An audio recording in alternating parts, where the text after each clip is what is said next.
భయంకరమైన కళ. ఏంటో వద్దులే చెప్తే నువ్వు కొడతావు. సర్లే, ఈ మ్యాప్ ఏంటి? గుళ్ళో జరిగిందంతా గీసేను. గీసేటంతటది ఏం జరిగిందో? చాలా జరిగిందిలే, చెప్పినా నీకు అర్థం కావట్లేదు. గోపిగడు ఆ ముగ్గురుతోని లవ్ అఫేర్ మెయింటైన్ చేస్తాడా.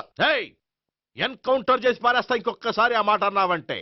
పాపడు ముగ్గురు వాడు చెల్లెలరా అని నువ్వు అనుకుంటున్నావు, వాళ్ళిద్దరూ కూడా వాళ్ళు లవర్సే. ఏడ్చావులే. నేనే ఎడుతుంది కాదు, రేపు నిజం తెలిస్తే మన సావిత్రి ఎడుతుంది. అది ఎడుతుంది చూసి మీరు ఎడుతారు, మీరు ఎడుతుంది చూసి నేను నవ్వుతాను. అమ్మా, ఎందుకు కొట్టావు? నేను నవ్వుతానన్నా కాదు, మేమేడుస్తాం అన్నావని. నా మాట వినకపోతే రేపు జరిగేది అదే. ఓ పోలీస్ బుర్ర వేసుకుని తెగ ఆలోచించేసి బ్రెయిన్ డ్యామేజ్ చేసుకోకు. ముందా గోపిగాడికి మన సావిత్రితో ఎంగేజ్మెంట్ ఫిక్స్ అయ్యి అప్పుడు తేలుతుంది అసలు కదా ఏంటో. ఓకే, అయితే వెంటనే వెళ్ళి అక్క బావతో పెళ్లి విషయం మాట్లాడదాం. ముందు అక్కడ పేల్చి ఆ తర్వాత అక్కడ తేలుద్దామా? అంతేనంటావా? మరి అంతే కదా. అయితే పద పద పద.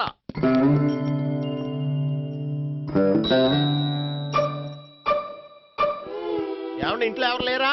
నేను తప్పెవరు లేరు. నువ్వు ఉన్నావు కదా సార్లే. అవును, నువ్వు సావిత్రి బావ కదూ? మీకెళ్ళి తెలుసు? నీ గురించి నాకు చాలా విషయాలు తెలుసు. ఈయనెవరు? మా బాబాయ్. అదేంటి నాకంటే కోక్ ఎక్కువ తాగుతాడా? కళ్ళు బయటకు వచ్చేసినాయి. అలాంటిదేం లేదు, మ్యానుఫాక్చరింగ్ డిఫెక్ట్. ఓ, ఎంతకీ ఎందుకు వచ్చినట్టు? మీతో పెళ్లి విషయం మాట్లాడదామని. నాకు పెళ్ళి ఆల్రెడీ 40 years అయింది. మళ్ళీ చేసుకోండి, ఫ్రెష్ గా ఉంటది.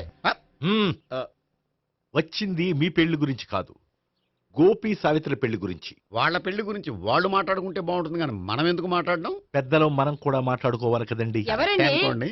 ఏమిటండి? ఎవరు? సావిత్రి మామయ్య బావాను. గోపి పెళ్లి విషయం మాట్లాడడానికి వచ్చారు. పెళ్లి విషయమా? మరి నించోబెట్టి మాట్లాడుతున్నారే? నేను నుంచోబెట్టలేదు, ఆళ్లే నిలబడ్డారు. ఆయన కూర్చోమని చెప్పలేదండి. ఆడు కూర్చుంటామని అనలేదు. అబ్బా, మీరు ఊరుకోండి. మేము కూర్చుంటాం. అయితే వెళ్ళి కూర్చో. రండి కూర్చోండి. ఇప్పుడు చెప్పండి. వచ్చింది మీరు చెప్పండి. చెప్పడానికి ఏముందండి? అయితే మానేయండి. ఇలాంటివి పట్టించుకోకుండా చెప్పండి. ఏం లేదండి, అమ్మాయి అబ్బాయి ప్రేమించుకున్నారు. పెద్దలం మనం 4 అక్షంతలు వేస్తే బాగుంటుందని. 4 ఏంటి, చాలా వేయొచ్చు పెళ్లి జరిగితే. అవును, పాపం చెల్లెళ్ళ పెళ్ళయ్యే వరకు తను చేసుకొని అంటున్నాడు. చెల్లెళ్ళెవరు? అదేనండి మీ మనవరాళ్ళు. నాకు మనవరాళ్ళ ఉన్నది ఒకే ఒక్క మనవడు.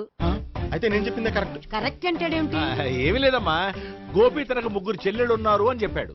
అలా చెప్పాడా గోపి? అయితే అదే కరెక్ట్. వాడికి 3 చెల్లెళ్ళు. నాకు తెలియకుండా వాడికి చెల్లెళ్ళు ఏమిటండి? వాడికున్న చెల్లెళ్ళు నువ్వు మర్చిపోతే ఎలా? మేము వెళ్ళి కాఫీ తీసుకొస్తాం, మీరు కూర్చోండి. అబ్బే, అది నువ్వు పద, కాదండి. నువ్వు పద, కాఫీ చేద్దాం పద. ఈడు కవర్ చేసాడు. అసలు ఇదంతా చూస్తుంటే నీకు ఆ గోపిగడు పెద్ద గోల్మాల్ గోవిందాలు అనిపించట్లేదా? సార్ సార్ మీరేంటి సార్ ఎలా వచ్చారు? నీ పెళ్లి విషయం మాట్లాడడానికి వచ్చాను. అవును, మీ బామ్మ ఏమిటయ్యా నీకు చెల్లెళ్ళు లేరంటున్నారు? అది పక్కెళ్ళి మాట్లాడుతున్నారండి సార్. అది కాదు, రండి సార్, అది చెప్తాను. కాదయ్యా. మీరు పదండి. నిజం చెప్పు, నీకు 3 చెల్లెళ్ళు ఉన్నారా? 3 చెల్లెళ్ళే కాదు సార్, 2 అమ్మలు కూడా ఉన్నారు. 2 అమ్మలా? అవును, నాకు ఒక నాన్న, 2 అమ్మలు, 3 చెల్లెళ్ళు. అంటే మా నాన్నకి 2 పిల్లలు. చెప్పిందే మళ్ళీ చెప్తున్నావు. పండు, చెప్పు. నేను మొదటి పిల్లం కొడుకుని. ఆ 3 అమ్మాయిలు నా 2వ అమ్మ కూతుళ్ళు. మా బామ్మకి మా నాన్న 2 పెళ్లి చేసుకోవడం ఇష్టం లేక దాంతో ఇంట్లోంచి బిడ్డికి పంపించేసింది.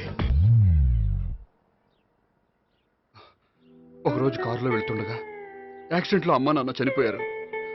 ఆ విషయం తెలిసి మా 2వ అమ్మ హార్ట్ అటాక్ వచ్చి చనిపోయింది. దాంతో మా 2వ అమ్మ కూతుళ్ళు రోడ్డును పడిపోయారు. దెబ్బలంత వెళ్ళినాయా?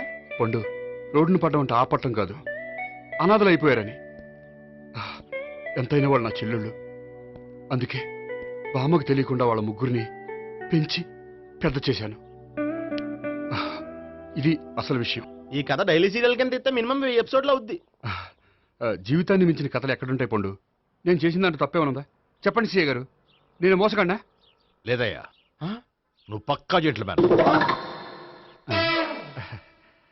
ఓ పని చేద్దాం, వచ్చే శుక్రవారం మంచి రోజు, ఆ రోజు నిశ్చితార్థం పెట్టుకుందాం.